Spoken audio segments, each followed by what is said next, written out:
Era uma sociedade orgulhosa de sua inteligência, de sua retórica, de sua capacidade de argumentar e convencer. E foi justamente nesse ambiente, tão seguro de si, que surgiu um homem que parecia não ter nada a oferecer além de perguntas. Sócrates não escrevia tratados, não discursava em assembleias com discursos preparados, não buscava seguidores como um líder político. Ele caminhava, observava, escutava e perguntava. Conversava com artesãos, soldados, jovens ambiciosos, políticos experientes, poetas celebrados. Não escolhia alvos com base em poder ou status. Seu interesse era outro. Queria entender como as pessoas justificavam aquilo que acreditavam ser verdade. E quase sempre essas justificativas se revelavam frágeis.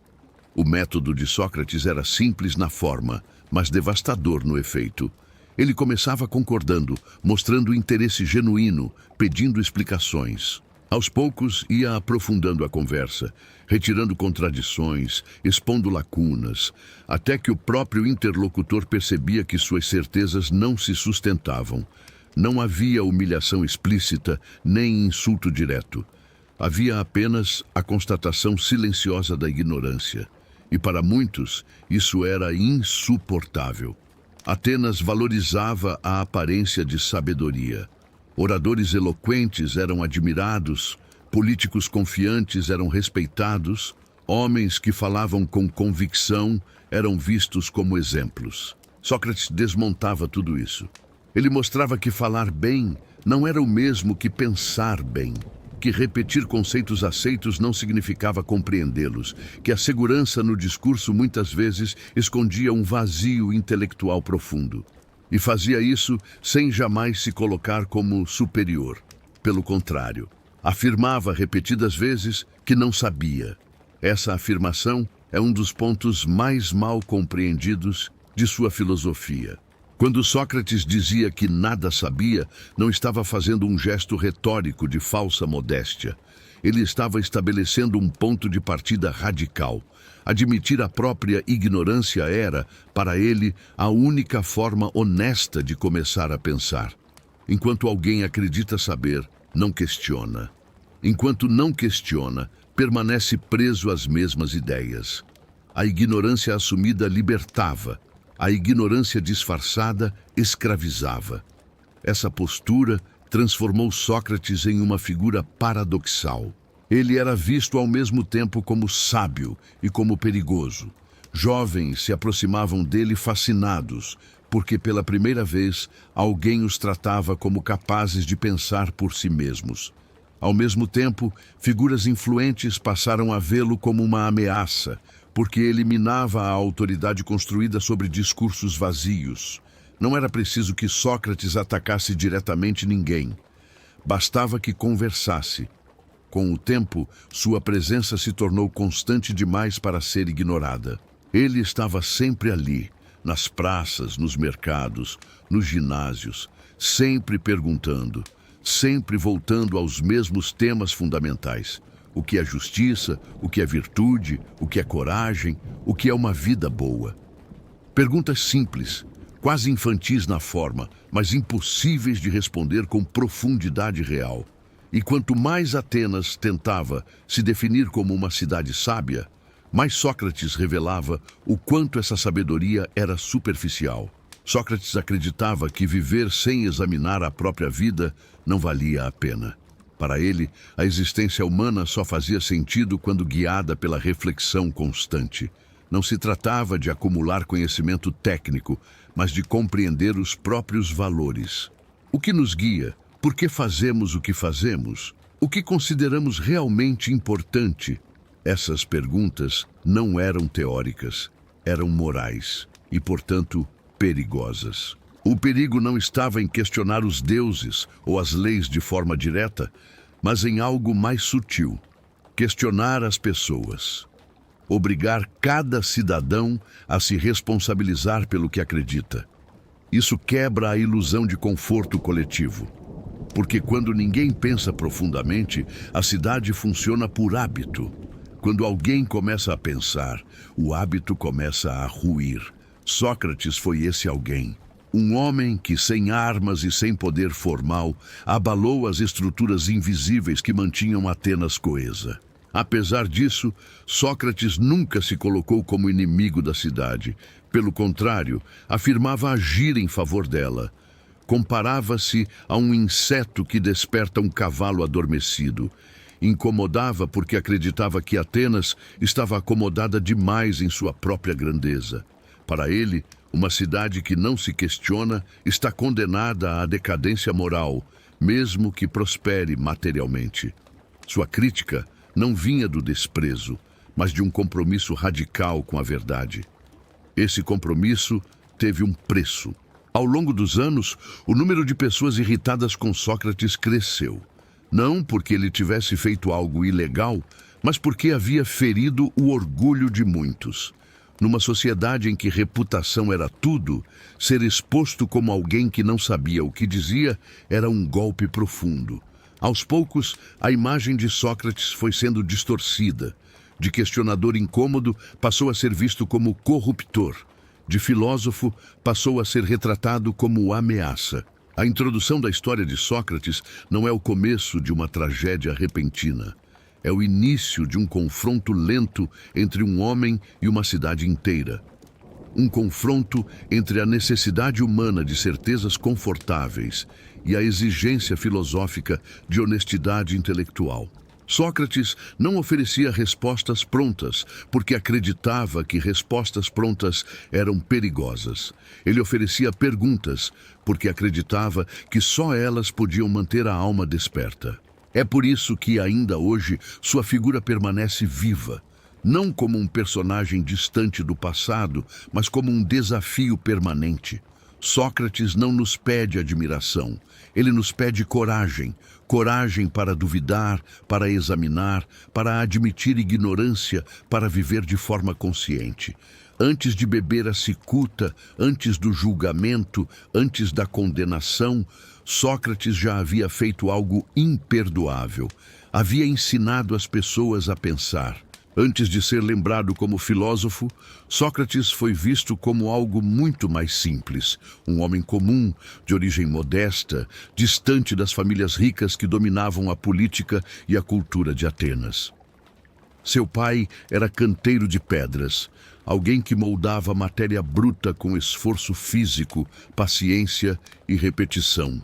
Sua mãe era parteira, responsável por ajudar outras mulheres a trazer vidas ao mundo.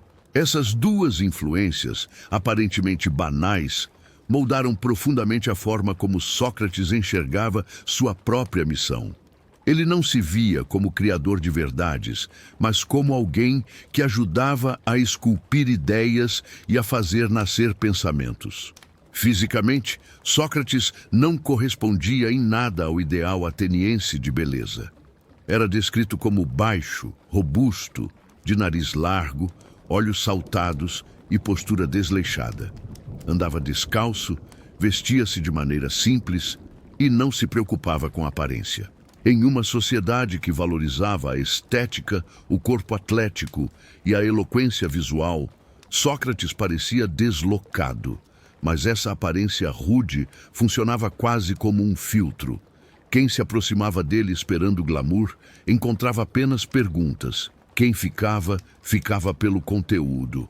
Sócrates cresceu em meio ao barulho das ferramentas, ao peso das pedras, ao trabalho manual que exige precisão sem adornos. O canteiro não cria formas imaginárias. Ele revela a forma que já está contida na pedra. Essa lógica se reflete claramente na maneira como Sócrates conduzia seus diálogos. Ele não acreditava que o conhecimento pudesse ser simplesmente depositado em alguém. Para ele, a verdade já estava potencialmente presente dentro da pessoa. O papel do filósofo era apenas remover o excesso, quebrar as ilusões, até que algo mais sólido aparecesse. A vida simples de Sócrates não era uma pose filosófica, mas uma escolha consciente. Ele rejeitava luxos, não cobrava por suas conversas e recusava qualquer tipo de recompensa financeira. Isso o diferenciava radicalmente dos sofistas, professores itinerantes que ensinavam retórica em troca de dinheiro. Para muitos atenienses, os sofistas representavam o auge da inteligência prática. Ensinavam como vencer debates, como convencer multidões, como obter poder. Sócrates via nisso um perigo. Ensinar alguém a falar bem sem ensinar a pensar bem era para ele uma forma de corrupção. Enquanto os sofistas prometiam sucesso, Sócrates oferecia desconforto. Ele não ensinava como vencer discussões, mas como questionar premissas. Não treinava jovens para dominar a política, mas para dominar a si mesmos. E isso começava com algo fundamental: a recusa em viver uma vida guiada pelo dinheiro, pelo status ou pela opinião alheia. Sócrates acreditava que a independência material era uma condição necessária para a liberdade intelectual. Quem depende do favor dos outros dificilmente pode dizer a verdade. Essa postura fez dele uma figura estranha dentro da cidade. Sócrates participava da vida pública, mas não se encaixava em nenhuma categoria clara. Não era político, não era sacerdote, não era professor formal. Era apenas alguém que estava sempre presente, sempre observando, sempre questionando. Sua rotina era previsível. Caminhava por Atenas desde cedo, frequentava os mesmos espaços que os cidadãos comuns, iniciava conversas aparentemente triviais que, aos poucos, se tornavam profundas. Para muitos ele parecia improdutivo, para outros, perigoso. Apesar de sua aparência simples, Sócrates não era ingênuo. Ele havia servido como soldado em campanhas militares e demonstrado coragem em situações extremas. Sabia o que era disciplina, hierarquia e sacrifício.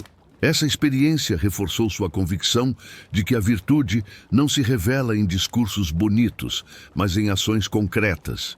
Um homem só pode ser considerado justo quando age de forma justa, mesmo quando isso traz prejuízo pessoal.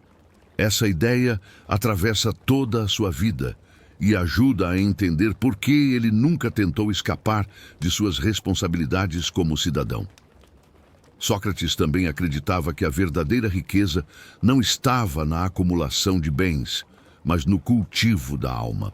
Em Atenas, muitos mediam sucesso pelo tamanho da casa, pela influência política ou pelo número de aliados. Sócrates media sucesso pela coerência interna. Um homem que dizia valorizar a justiça, mas agia de forma injusta, era, para ele, profundamente miserável, mesmo que fosse rico. Essa inversão de valores atingia diretamente o coração da sociedade ateniense, construída sobre reconhecimento público. Ao viver de forma austera, Sócrates se tornava um exemplo vivo de suas ideias. Ele não pregava desapego enquanto buscava conforto, nem criticava a ambição enquanto desejava poder. Sua vida era o argumento. E isso tornava suas palavras ainda mais difíceis de ignorar. Muitos conseguiam desqualificar discursos, mas poucos conseguiam desqualificar uma existência inteira, coerente com aquilo que era dito. Essa coerência silenciosa foi, ao mesmo tempo, sua força e sua condenação. Para os jovens, Sócrates representava uma alternativa radical. Ele mostrava que era possível viver fora das expectativas sociais tradicionais e ainda assim manter dignidade, que era possível pensar de forma independente sem se vender ao sistema, que era possível questionar os mais velhos sem desrespeitá-los. Essa influência preocupava pais e líderes que viam seus filhos começando a duvidar de carreiras pré-determinadas, de valores herdados, de certezas antigas. Sócrates não dizia aos jovens o que pensar, mas ensinava como pensar. Isso era suficiente para gerar medo. O canteiro de Atenas não construiu templos nem estátuas. Construiu algo muito mais difícil de controlar: consciências inquietas. Sua vida simples não era sinal de fraqueza, mas de resistência. Resistência à sedução do poder, a vaidade intelectual, a pressão social. Ao recusar tudo isso, Sócrates se tornava livre para fazer aquilo que considerava mais importante: examinar a vida humana em sua essência. Esse homem, moldado pelo trabalho manual e pela observação cotidiana, estava longe de ser um sonhador distante da realidade. Ele conhecia a cidade, conhecia as pessoas, conhecia as contradições humanas. E foi justamente por isso que se tornou tão perigoso. Porque falava a partir de dentro, não de fora. O canteiro de Atenas não atacava a cidade. Ele a conhecia intimamente. E ao conhecê-la, sabia exatamente onde pressionar para revelar suas falhas mais profundas. Sócrates não deixou livros, mas deixou um método. Um modo de agir, de conversar, de pensar que atravessou séculos sem precisar de páginas escritas. Esse método não se baseava em discursos longos, nem em afirmações definitivas. Pelo contrário, ele se apoiava em algo aparentemente frágil, quase infantil, a pergunta. Mas nas mãos de Sócrates, a pergunta deixava de ser um pedido de informação e se tornava uma ferramenta cirúrgica, capaz de desmontar certezas, expor contradições e revelar aquilo que estava escondido sob a superfície das palavras. Em Atenas, falar bem era uma arte valorizada. A retórica dominava a política, os tribunais, a vida pública. Saber convencer era quase mais importante do que estar certo. Sócrates enxergava nisso um problema profundo. Para ele, a eloquência sem reflexão era uma forma elegante de ignorância. Por isso recusava-se a competir nesse jogo. Em vez de tentar vencer debates, ele os desarmava. Em vez de impor ideias, ele as colocava à prova. E fazia isso não com respostas, mas com uma sequência cuidadosamente construída de perguntas. O diálogo socrático começava de maneira simples. Sócrates abordava alguém considerado experiente ou sábio e pedia uma definição básica. O que é justiça? O que é coragem? O que é virtude? A pessoa respondia com confiança, muitas vezes repetindo conceitos aceitos socialmente. Sócrates então concordava, reforçava a resposta, demonstrava interesse. Essa concordância inicial criava uma falsa sensação de segurança. O interlocutor acreditava estar sendo reconhecido como alguém que sabia do que falava. A partir daí, o processo se aprofundava. Sócrates introduzia exemplos concretos, situações específicas, pequenas variações que testavam a definição apresentada. Aos poucos, surgiam inconsistências. O que parecia sólido começava a rachar. O interlocutor tentava ajustar a resposta, torná-la mais precisa, mas cada ajuste abria novas brechas, até que, em determinado ponto, ficava claro que a definição inicial não se sustentava. Não porque Sócrates tivesse imposto uma visão contrária, mas porque a própria lógica interna da resposta havia colapsado. Esse momento era crucial. Era o instante daquilo que os gregos chamavam de aporia, o estado de perplexidade, de não saber. Para muitos, isso era humilhante. Estar em público e perceber que não se compreende aquilo que se acreditava dominar é uma experiência desconfortável. Mas para Sócrates, esse era o ponto mais valioso do processo. A aporia não era um fracasso. Era o começo real do pensamento. Enquanto alguém não admite a própria ignorância, permanece preso a falsas certezas. Sócrates comparava seu método ao trabalho de uma parteira, profissão de sua mãe. A parteira não cria o bebê, ela apenas ajuda no nascimento. Da mesma forma, Sócrates dizia não transmitir conhecimento, mas ajudar as ideias a nascerem. Ele acreditava que a verdade não podia ser simplesmente entregue pronta, porque aquilo que não é conquistado pelo próprio esforço não transforma. Uma ideia só se torna realmente significativa quando é descoberta internamente, mesmo que com ajuda externa. Essa arte de perguntar exigia disciplina e paciência. Sócrates não fazia perguntas aleatórias. Cada questão era pensada para conduzir o diálogo a um ponto específico. Não havia improviso superficial.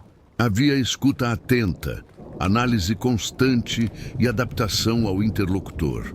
Ele não seguia um roteiro fixo.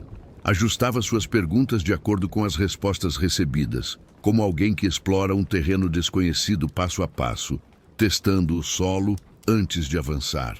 O mais perturbador desse método é que ele não oferecia um fechamento confortável. Muitos diálogos terminavam sem uma resposta definitiva. Não havia uma conclusão clara, um ensinamento final explícito.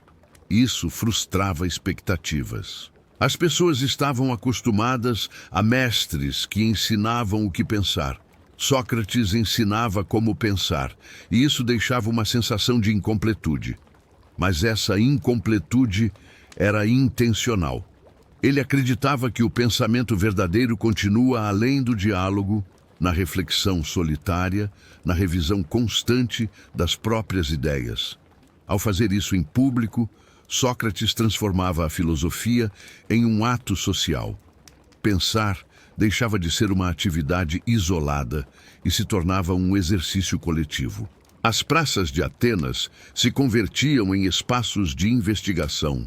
Qualquer um podia participar, ouvir, discordar, aprender.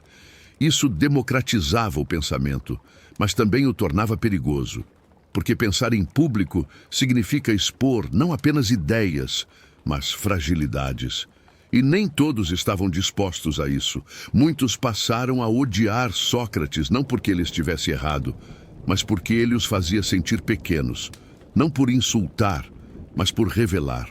Em uma cultura baseada em honra e reputação, ser exposto como alguém que não compreende conceitos fundamentais era uma ameaça real.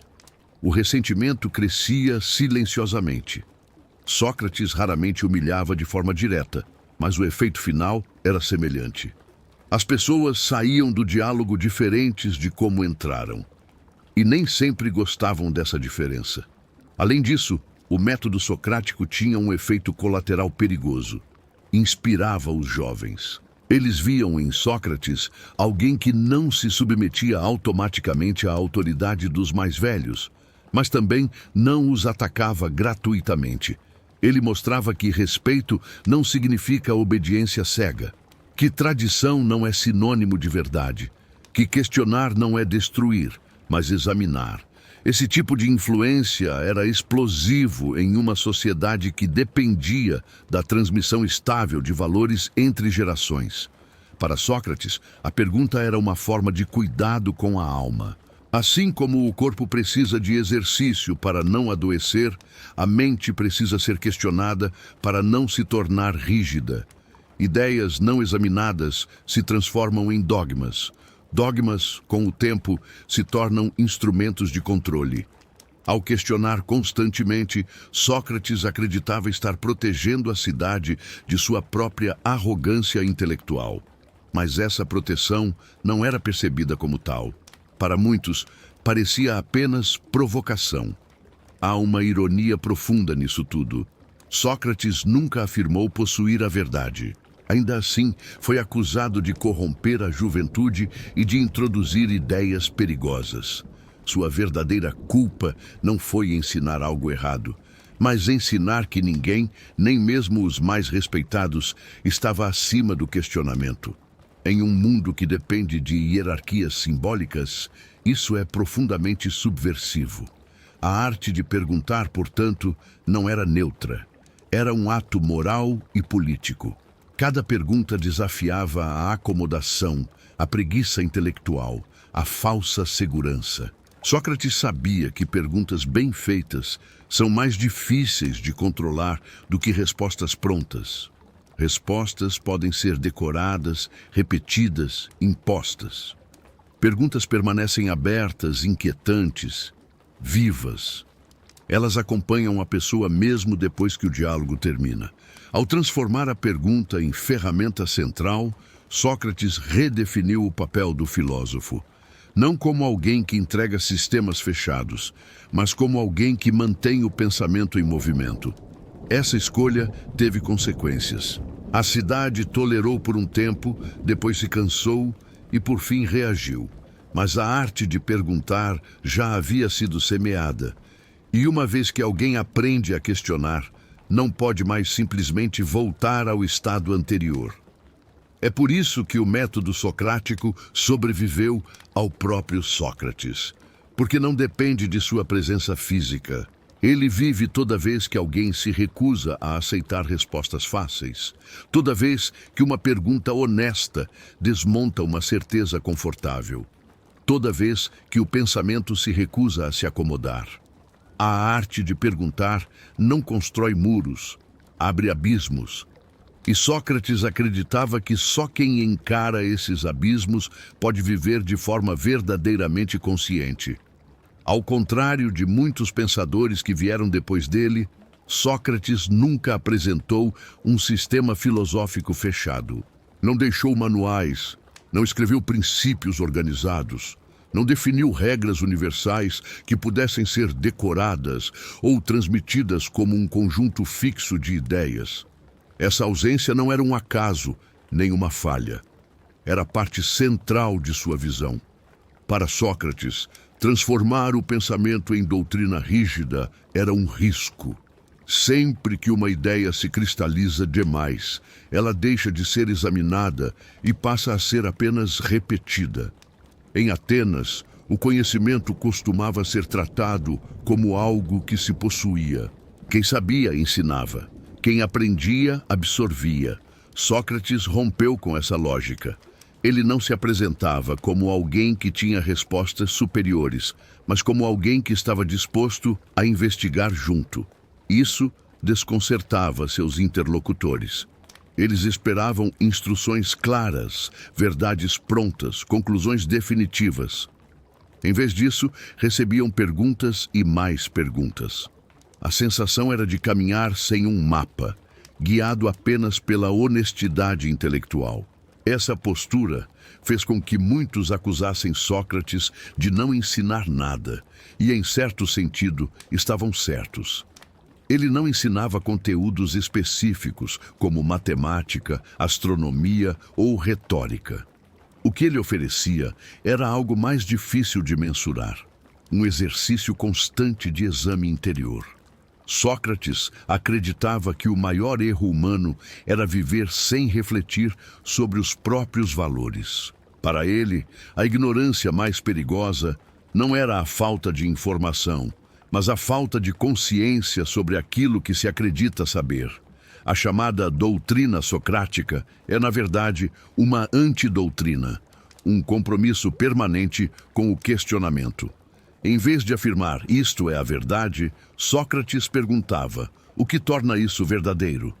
Em vez de definir o bem, investigava como as pessoas justificavam suas ações. Em vez de explicar a virtude, observava se os virtuosos realmente compreendiam aquilo que diziam praticar. O foco não estava no resultado final, mas no processo.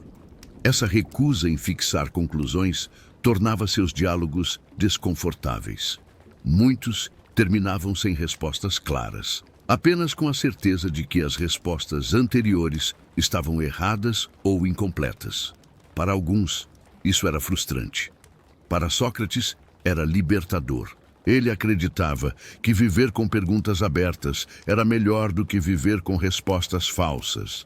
A incerteza, quando reconhecida, era mais honesta do que a certeza ilusória. No centro dessa postura estava a ideia de que a sabedoria não pode ser transferida como um objeto. Ela precisa ser construída internamente. Sócrates comparava o conhecimento a algo vivo, que se desenvolve e se transforma. Quando uma ideia é simplesmente aceita sem exame, ela se torna estéril. Quando é questionada, confrontada e testada, ela ganha força. Por isso, ele evitava dizer aos outros como deveriam viver. Preferia levá-los a perceber por si mesmos as incoerências entre aquilo que diziam valorizar e aquilo que realmente faziam. Essa abordagem tinha implicações profundas. Se não há doutrina fixa, não há autoridade intelectual absoluta. Ninguém pode se esconder atrás de um sistema pronto. Cada indivíduo se torna responsável por examinar suas próprias crenças. Isso desloca o peso da filosofia do mestre para o aprendiz. Em vez de depender de alguém que sabe, o indivíduo precisa assumir o trabalho de pensar. E isso é exigente. Pensar de verdade cansa, desconforta, expõe fragilidades. Sócrates acreditava que essa exigência era moralmente necessária. Para ele, a ética não consistia em obedecer regras externas, mas em compreender profundamente o que é justo, bom e correto. Alguém que age de forma justa, sem saber por quê, não é realmente virtuoso. Está apenas seguindo hábitos. A virtude, para Sócrates, exige consciência, exige escolha informada, exige exame constante. Por isso, nenhuma lista de mandamentos poderia substituir o esforço individual de reflexão. Essa visão colocava Sócrates em rota de colisão com tradições estabelecidas. As leis, os costumes e os mitos de Atenas eram amplamente aceitos sem questionamento. Sócrates não os atacava diretamente, mas perguntava sobre seus fundamentos. Por que essa lei é justa?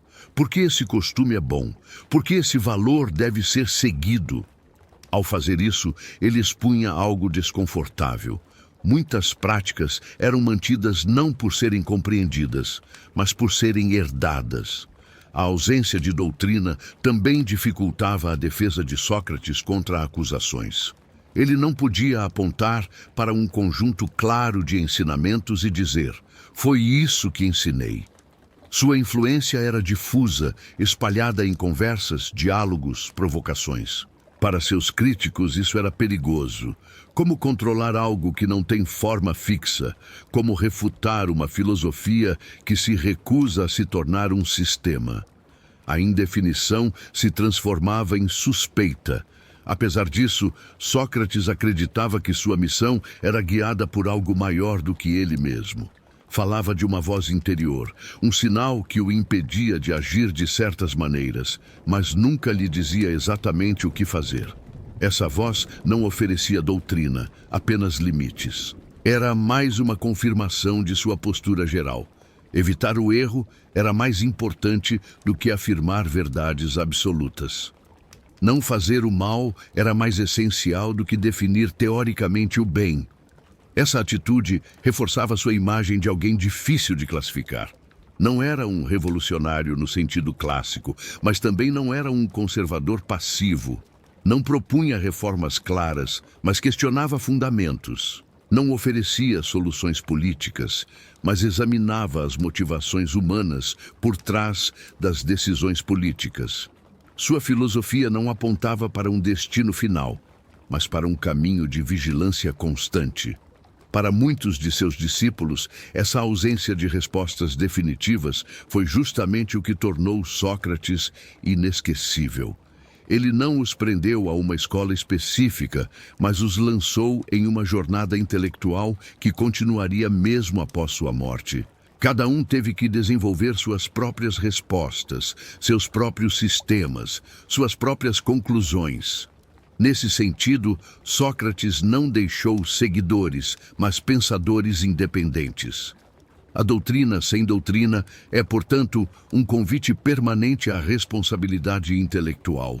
Não há textos sagrados a serem repetidos, nem fórmulas que garantam a virtude. Há apenas a exigência de examinar a própria vida com honestidade. Essa exigência não envelhece. Não depende de época, cultura ou contexto histórico. Ela permanece válida sempre que alguém se pergunta se está vivendo de acordo com aquilo que considera justo. Ao recusar um sistema fechado, Sócrates aceitou o risco do mal-entendido. Muitos o interpretaram como alguém vazio, contraditório ou perigoso. Mas ele acreditava que esse risco era preferível ao perigo maior de transformar a filosofia em dogma.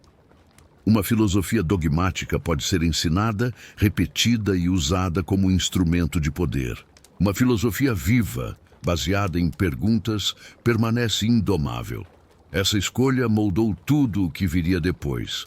A ausência de doutrina não enfraqueceu Sócrates. Ao contrário, tornou sua influência mais profunda. Porque aquilo que não pode ser reduzido a fórmulas também não pode ser facilmente destruído.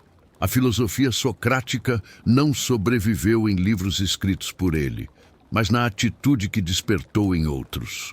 Uma atitude de desconfiança saudável diante das certezas, de coragem diante da ignorância, de compromisso com o exame constante da própria alma. Ao viver dessa forma, Sócrates não ofereceu respostas finais, mas deixou um desafio permanente. Um desafio que não se resolve com leitura, nem com memorização, nem com autoridade externa. Um desafio que exige envolvimento pessoal. A doutrina sem doutrina não é confortável, mas é exatamente por isso que permanece viva. Ela não pede obediência, pede lucidez. Nenhuma figura que provoca mudanças profundas passa despercebida. Quanto mais Sócrates caminhava pelas ruas de Atenas questionando certezas, mais atraía pessoas para dois lados opostos. De um lado, jovens fascinados por sua liberdade intelectual, pela coragem de pensar sem pedir permissão. Do outro, cidadãos influentes que viam naquela postura uma ameaça direta à ordem, à tradição e ao prestígio social. Sócrates não buscava discípulos, mas acabou cercado por eles. E não pretendia criar inimigos, mas acabou acumulando muitos. Os jovens eram os primeiros a se aproximar. Em Sócrates, eles encontravam algo raro, alguém que os levava a sério. Em vez de tratá-los como recipientes vazios a serem preenchidos com regras e costumes antigos, ele os convidava a pensar. Perguntava o que acreditavam, por que acreditavam, se realmente compreendiam aquilo que repetiam. Para mentes ainda não totalmente moldadas pela pressão social, isso era libertador. Pela primeira vez, perceberam que não precisavam aceitar respostas apenas porque vinham dos mais velhos. Essa influência, porém, gerava tensão dentro das famílias. Pais viam seus filhos começarem a questionar carreiras tradicionais, valores herdados, formas estabelecidas de sucesso. Não era Sócrates quem dizia aos jovens para desobedecerem. Era o próprio pensamento que os levava a duvidar. E duvidar, em uma sociedade baseada na continuidade dos costumes, era perigoso. A juventude sempre foi vista como instável, e Sócrates parecia fornecer exatamente o combustível que tornava essa instabilidade mais intensa. Entre seus seguidores estavam figuras que mais tarde se tornariam importantes, como Platão e Xenofonte. Cada um deles interpretou Sócrates de maneira diferente, o que já demonstra a natureza não doutrinária de sua influência. Não havia um socratismo uniforme. Havia experiências pessoais marcadas por diálogos, confrontos e reflexões profundas. Alguns discípulos se tornaram filósofos sistemáticos, outros militares, outros escritores. O que os unia não era um conjunto de ideias prontas, mas uma atitude crítica diante da vida. Ao mesmo tempo em que atraía jovens, Sócrates acumulava ressentimento entre homens poderosos.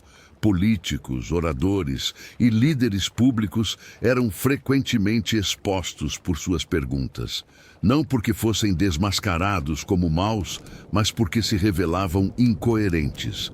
Em público, isso era especialmente grave. Atenas valorizava a honra e a reputação. Ser visto como alguém que não sabia definir justiça, coragem ou virtude minava a autoridade construída ao longo de anos. Esses homens raramente reagiam no momento do diálogo. Sócrates era habilidoso em manter a conversa em um tom aparentemente respeitoso. Mas o efeito vinha depois. A humilhação silenciosa se transformava em rancor. Aos poucos, formava-se uma imagem distorcida de Sócrates. Ele deixava de ser apenas um questionador e passava a ser visto como alguém que gostava de confundir, de ridicularizar, de desestabilizar. Suas intenções eram reinterpretadas à luz do desconforto que causava. A comédia também teve papel importante nessa construção. Poetas satíricos passaram a retratar Sócrates como um charlatão, alguém que ensinava truques retóricos e ideias absurdas. Nessas representações, ele aparecia como um pensador distante da realidade, preocupado com questões inúteis, corrompendo jovens com discursos vazios. Embora caricatas, essas imagens moldaram a opinião pública. Muitas pessoas passaram a conhecer Sócrates sem nunca terem conversado com ele. Essa combinação, jovens, admiradores e adultos ressentidos, criou um clima de suspeita constante.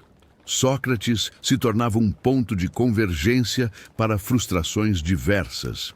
Para alguns, ele era responsável pela insolência da juventude. Para outros, era símbolo de uma elite intelectual arrogante. Para outros ainda, representava uma ameaça religiosa ou moral. Mesmo sem defender explicitamente nenhuma revolução, ele parecia desestabilizar tudo ao seu redor. Sócrates, por sua vez, não fazia esforço para suavizar sua imagem. Não se defendia publicamente, não tentava agradar, não ajustava seu discurso para evitar conflitos. Ele acreditava que comprometer a verdade para manter a paz era uma forma de injustiça. Se suas perguntas incomodavam, isso era sinal de que tocavam em algo importante. Para ele, o desconforto era um sintoma necessário do pensamento em ação. Essa postura reforçava tanto a admiração quanto o ódio. Seus discípulos viam nele um exemplo de integridade absoluta. Alguém que preferia ser rejeitado a ser falso. Alguém que colocava a coerência acima da popularidade. Em um mundo de aparências, Sócrates parecia viver de acordo com aquilo que dizia. Isso criava um vínculo profundo com aqueles que o seguiam. Não um vínculo de obediência, mas de respeito. Já para seus inimigos, essa mesma coerência era irritante. Não havia como comprá-lo, nem intimidá-lo facilmente. Ele não precisava de cargos, não buscava dinheiro, não dependia da aprovação pública. Isso o tornava imprevisível e, portanto, perigoso. Um homem que não tem nada a ganhar é mais difícil de controlar. E Atenas, apesar de democrática, dependia de mecanismos sutis de controle social. Com o tempo, as acusações começaram a tomar forma. Sócrates era acusado informalmente de desrespeitar os deuses, de introduzir novas ideias religiosas, de corromper a juventude. Muitas dessas acusações eram vagas, mas repetidas com frequência. A repetição cria familiaridade, e a familiaridade cria aceitação. Aos poucos, a imagem do filósofo como ameaça deixou de ser absurda e passou a parecer plausível para parte da população. É importante notar que Sócrates não estava isolado. Ele conversava com pessoas reais, em uma cidade real, marcada por tensões políticas, derrotas militares e crises internas. Atenas já não vivia seu momento de maior confiança. Em tempos de instabilidade, figuras que questionam demais tendem a ser vistas como perigosas. A cidade buscava culpados, e Sócrates se tornava um alvo conveniente. O contraste entre discípulos e inimigos revela algo essencial sobre sua influência. Sócrates não produzia indiferença. Quem o encontrava precisava tomar uma posição, mesmo que fosse de rejeição. Isso é sinal de um pensamento vivo. Ideias fracas são facilmente ignoradas. Ideias fortes exigem reação. E a reação, muitas vezes, vem na forma de hostilidade. Para seus seguidores, Sócrates era alguém que libertava. Para seus inimigos, alguém que ameaçava. Ambos estavam certos, cada um à sua maneira. Ele libertava do pensamento automático e ameaçava as estruturas que dependiam desse automatismo. Não por violência, mas por lucidez. Não por ambição, mas por coerência. À medida que os anos passavam, a linha entre discípulos e inimigos se tornava mais nítida. O círculo de jovens ao redor de Sócrates crescia E o desconforto dos líderes também. O conflito, que antes era difuso, começava a se concentrar. A cidade que antes tolerava aquele homem estranho começava a se perguntar se havia tolerado demais. Esse ambiente prepara o terreno para o que viria a seguir. O julgamento de Sócrates não surge do nada. Ele é o resultado de anos de admiração silenciosa e ódio acumulado, de diálogos que despertaram consciências e feriram orgulhos, de perguntas que abriram mentes e criaram inimigos.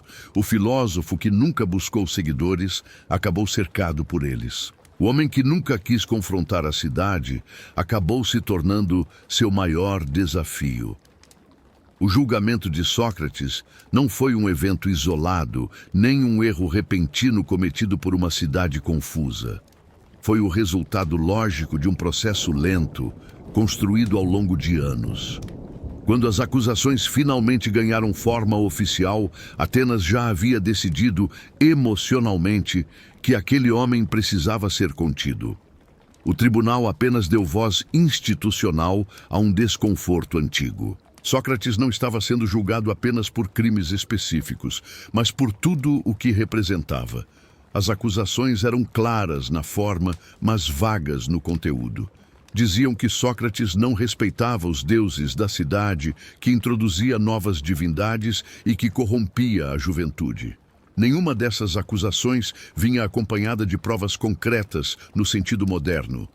Não havia atos específicos claramente descritos, nem vítimas diretas apontadas. O que existia era uma sensação difusa de ameaça. E em momentos de instabilidade social, sensações costumam pesar mais do que fatos. Atenas atravessava um período delicado. A cidade havia enfrentado guerras, derrotas humilhantes e conflitos internos. A confiança no próprio modelo político estava abalada. Quando uma sociedade entra em crise, tende a procurar responsáveis. Figuras que desafiam tradições e questionam autoridades se tornam alvos fáceis. Sócrates, com sua postura crítica e sua influência sobre os jovens, encaixava-se perfeitamente nesse papel. O julgamento ocorreu diante de um grande júri composto por cidadãos comuns. Não eram juízes profissionais, mas homens escolhidos por sorteio, representando a própria cidade. Isso tornava o processo ainda mais simbólico. Atenas estava julgando Sócrates, mas ao mesmo tempo estava se julgando. A pergunta implícita não era apenas se Sócrates era culpado, mas se a cidade suportava continuar sendo questionada. Ao tomar a palavra em sua defesa, Sócrates não fez o que se esperava de um réu. Não implorou, não tentou despertar piedade, não prometeu mudar de comportamento. Em vez disso, manteve sua postura habitual. Falou com calma, ironia contida e firmeza. Explicou que nunca se considerou um mestre, que nunca cobrou por ensinar, que nunca afirmou possuir sabedoria. Reafirmou que sua missão sempre foi questionar, examinar e despertar. Sócrates desmontou as acusações uma a uma, não com retórica teatral, mas com lógica simples. Se ele corrompia os jovens, perguntava: quem os melhorava? Se apenas ele os corrompia, enquanto todos os outros cidadãos os melhoravam, isso não seria absurdo? Quanto à impiedade, argumentava que alguém que acredita em sinais divinos não pode ser ateu. Suas respostas não eram agressivas, mas colocavam os acusadores em contradição. Apesar disso, Sócrates não tentou se tornar simpático. Ele não ajustou seu discurso para agradar ao júri. Pelo contrário, chegou a sugerir que, em vez de punição, merecia ser sustentado pelo Estado como alguém que prestava um serviço público essencial. Essa afirmação, embora coerente com sua visão de si mesmo, soou como arrogância para muitos jurados. Em um tribunal, espera-se submissão. Sócrates ofereceu coerência. Esse foi um dos momentos decisivos do julgamento. Não porque Sócrates estivesse errado em sua lógica, mas porque desafiava diretamente as expectativas sociais.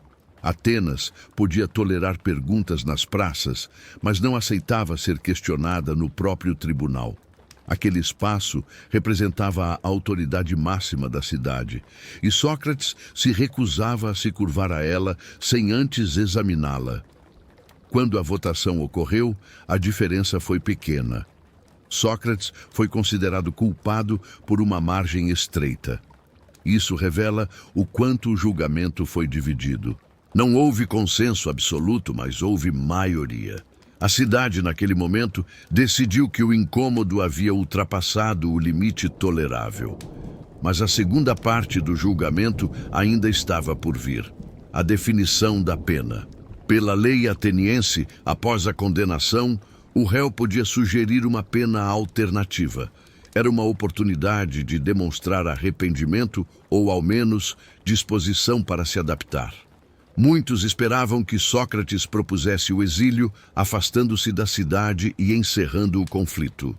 Essa opção salvaria sua vida, mas Sócrates recusou. Para ele, aceitar o exílio seria admitir culpa, e admitir culpa significaria negar tudo aquilo que viveu. Sócrates argumentou que abandonar Atenas seria trair sua missão. Onde quer que fosse, continuaria questionando. E se fosse silenciado ali, seria silenciado em qualquer lugar. Além disso, acreditava que fugir seria injusto. A cidade lhe deu leis, educação e identidade.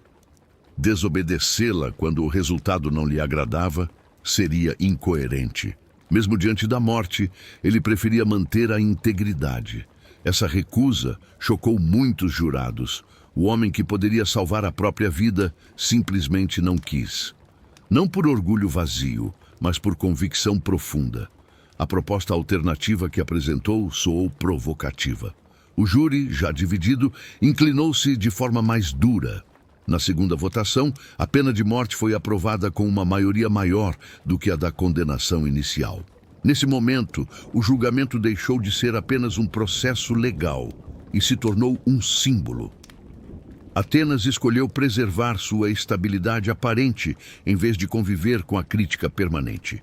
Sócrates, por sua vez, aceitou a decisão sem ódio.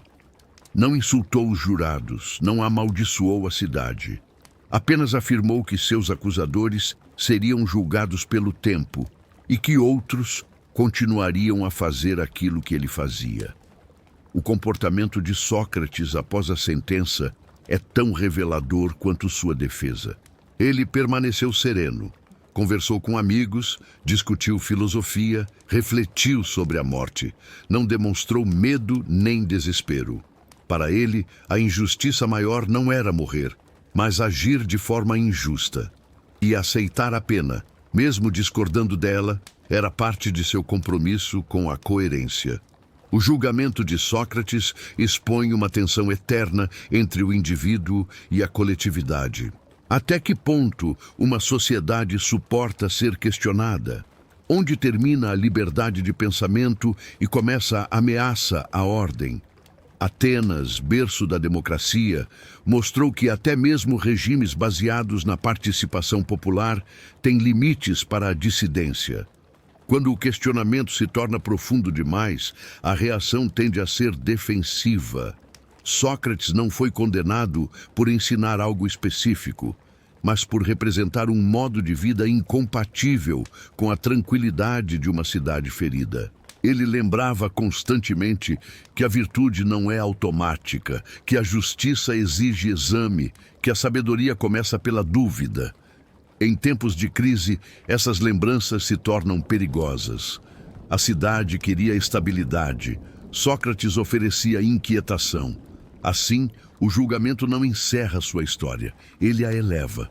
Ao ser condenado, Sócrates transforma sua vida inteira em testemunho.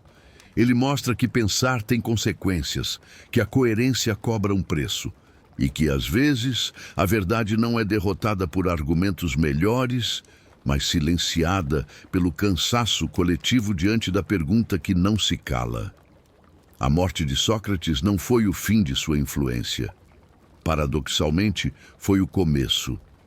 Ao aceitar a sentença e beber a cicuta sem resistência, ele transformou sua própria vida em argumento filosófico. Tudo aquilo que ensinara em palavras passou a ser confirmado por seu último gesto. Sócrates não deixou livros, tratados ou sistemas organizados. O que deixou foi algo mais difícil de destruir. Um exemplo, e exemplos, quando são fortes o bastante, atravessam séculos. Para seus discípulos, especialmente os mais jovens, a execução foi um choque profundo.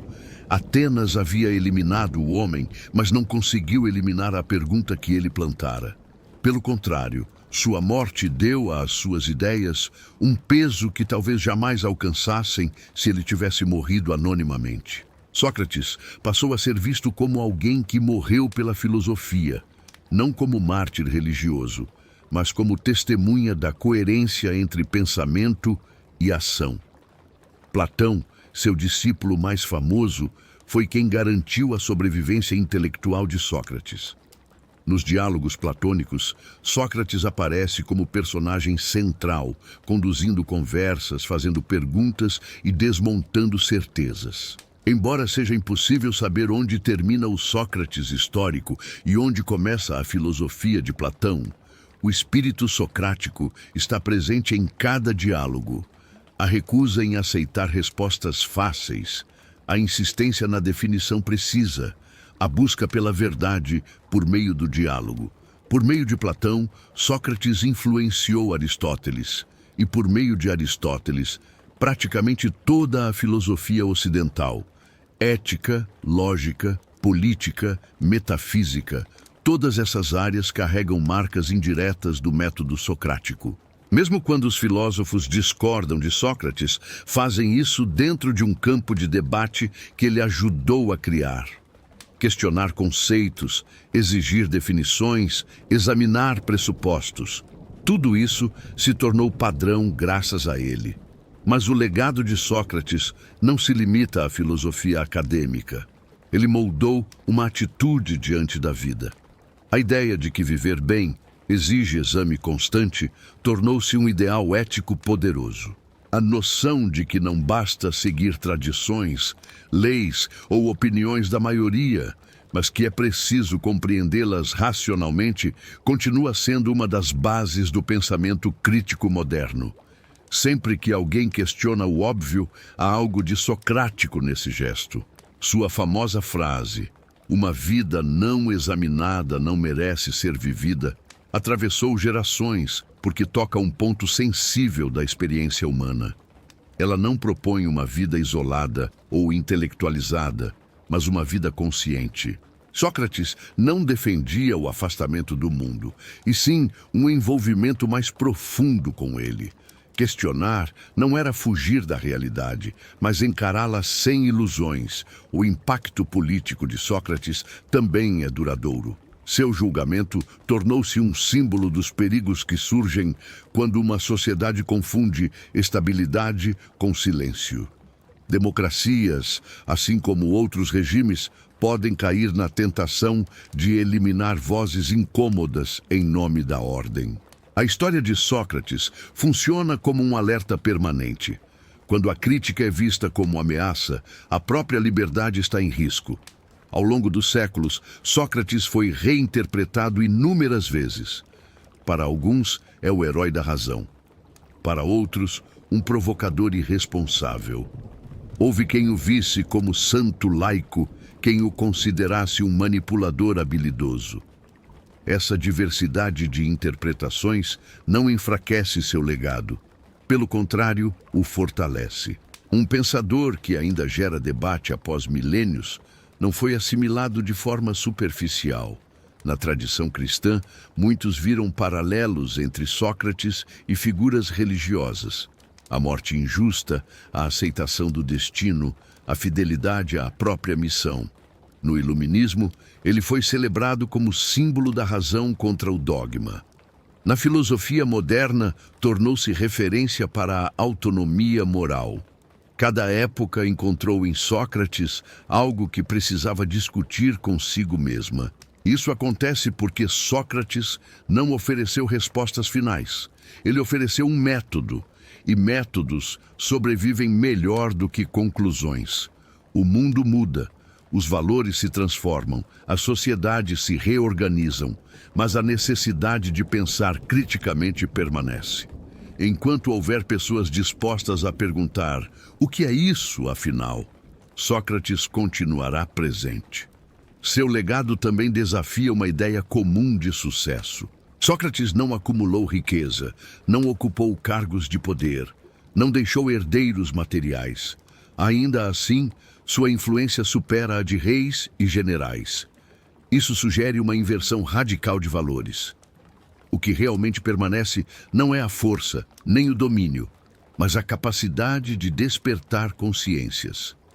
Ao morrer, Sócrates mostrou que a filosofia não é apenas discurso, mas compromisso. Pensar exige coragem. Questionar tem custo. E viver de acordo com aquilo que se acredita pode levar a consequências extremas. Essa lição é desconfortável, mas profundamente humana. Ela nos lembra que a coerência não é fácil, mas é transformadora. Hoje, quando se fala em pensamento crítico, educação reflexiva ou ética racional, ecoa a herança socrática. Mesmo fora da filosofia, em áreas como ciência, direito e jornalismo, o espírito da pergunta bem formulada é essencial. Não aceitar dados sem exame, não confundir opinião com conhecimento, não tomar autoridade como verdade. Tudo isso remonta ao gesto simples de Sócrates, caminhando pela praça e perguntando. Seu legado não está em uma doutrina fechada, mas em uma atitude aberta.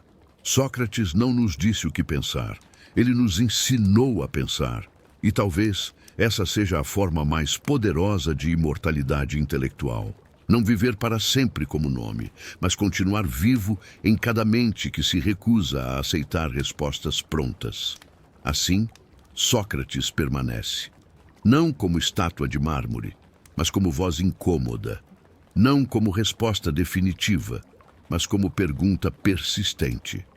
Enquanto houver alguém disposto a examinar a própria vida, a desconfiar das certezas fáceis e a buscar a verdade com honestidade, o velho ateniense, feio e descalço, continuará caminhando entre nós. Quando o corpo de Sócrates finalmente se calou, Atenas seguiu em frente como se nada tivesse acontecido. As ruas continuaram cheias, os mercados abertos, os discursos políticos ecoando nas praças. Mas algo havia mudado de forma irreversível. A cidade, que se orgulhava de sua liberdade, havia condenado à morte um homem cuja única arma era a palavra. E esse gesto, embora parecesse definitivo, tornou-se um erro impossível de apagar. O eco da cicuta não foi imediato. No início, houve silêncio, medo, constrangimento. Muitos dos que haviam votado contra Sócrates preferiram esquecer. Outros tentaram justificar a decisão como necessária para preservar a ordem. Mas a memória não se deixa controlar com facilidade. Aos poucos, a figura do filósofo começou a retornar às conversas, agora sob outra luz. Não mais como ameaça, mas como ausência incômoda. Atenas passou a ser julgada pela morte de Sócrates. Historiadores, filósofos e pensadores das gerações seguintes transformaram o episódio em símbolo. A pergunta deixou de ser: por que Sócrates morreu? E passou a ser: como uma cidade inteira permitiu que isso acontecesse? O julgamento revelou não apenas o destino de um homem, mas as fragilidades de um sistema político que confundiu crítica com subversão. Esse eco atravessou séculos porque toca um dilema universal. Toda a sociedade enfrenta o conflito entre estabilidade e questionamento. Sócrates representava o desconforto permanente. Ele não oferecia soluções prontas, não liderava multidões, não prometia futuro glorioso. Apenas insistia em perguntar. E perguntas, quando feitas no momento errado, podem parecer mais perigosas do que armas. O que torna a morte de Sócrates tão perturbadora não é apenas a injustiça, mas a normalidade do processo. Ele não foi executado às escondidas. Foi julgado legalmente, condenado por maioria e morto segundo a lei. Isso expõe um fato inquietante. Nem toda injustiça nasce da tirania. Às vezes, ela nasce da decisão coletiva, da soma de medos, interesses e conformismos. Com o passar do tempo, a imagem de Sócrates foi se transformando. De homem irritante, tornou-se consciência histórica. Sua figura passou a ser invocada sempre que o poder tentou silenciar o pensamento. Em diferentes épocas, filósofos perseguidos, cientistas censurados e intelectuais exilados foram comparados a ele. Não porque pensassem igual, mas porque ousaram pensar. O eco da cicuta também atingiu a educação. A maneira como ensinamos a pensar carrega a marca socrática. O diálogo, o debate, a problematização, tudo isso nasce da recusa em aceitar o conhecimento como algo fechado. Sempre que um professor estimula o aluno a questionar, em vez de decorar, Sócrates está presente. Sempre que o erro é visto como etapa do aprendizado e não como falha moral, sua influência se manifesta. Na política, o caso de Sócrates continua sendo um aviso. Governos mudam, ideologias se alternam, mas a tentação de eliminar vozes incômodas permanece. A história mostra que silenciar críticos raramente fortalece uma sociedade. Ao contrário, empobrece o debate e fragiliza as instituições. Sócrates não derrubou Atenas, mas sua morte revelou rachaduras profundas em sua democracia. Há também um aspecto pessoal nesse eco. Sócrates nos obriga a olhar para nós mesmos. Ele não pergunta apenas sobre justiça, virtude ou verdade em abstrato. Ele pergunta o que fazemos com essas ideias no cotidiano. Quantas vezes repetimos opiniões sem examiná-las? Quantas vezes aceitamos crenças apenas porque são populares ou confortáveis? O método socrático é desconfortável porque não permite neutralidade. Mesmo sua morte carrega uma mensagem ética poderosa. Sócrates poderia ter fugido. Teve oportunidades, amigos dispostos a ajudá-lo, caminhos possíveis para o exílio. Mas escolheu permanecer. Não por submissão cega à lei, mas por coerência. Para ele, viver contrariando aquilo que defendia seria uma forma de morte em vida. Esse gesto final transformou sua execução em testemunho. O eco da cicuta também se manifesta na arte. Pinturas, peças de teatro, livros e filmes revisitaram o momento do julgamento e da morte inúmeras vezes. Cada representação tenta responder à mesma pergunta: quem realmente venceu naquele dia? A cidade que matou o filósofo ou o filósofo que expôs os limites da cidade? A persistência dessa cena mostra que a resposta nunca é simples. Ao longo da história, muitas figuras poderosas desapareceram sem deixar vestígios.